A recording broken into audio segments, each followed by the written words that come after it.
कोणताही दागिना जेव्हा घडतो तेव्हा काही गुण सोन्याचे आणि काही सोनाराचे असतात। येथे राजमाता जिजाऊ हे पुस्तक घडताना सर्व गुण त्या सोन्याचे आहेत। सोनार हा फक्त निमित्ताला आहे।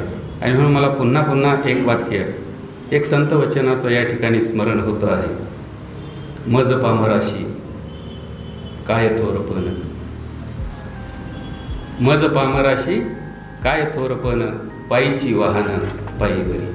म्हणून हे जे संत वचन आहे ते हृदयात ठेवतं, कारण अहंकाराचा जो वास आहे तो माणसाला मागे खेचतो आहे। आपण या ठिकाणी उपस्थित झालात, खूप मोठी मोठी माणसे या ठिकाणी आहेत, त्यांच्या चरणावरती स्पर्श करतो, त्यांचा हात माझ्या डोईवरती ठेवतो। जे माझ्यापेक्षा लहान आहेत त्यांचा हात हातात घेतो, हृदयावरती ठेवतो आणि मनपूर्वक धन्यवाद व्यक्त करून माझ्या या वाणीला पूर्ण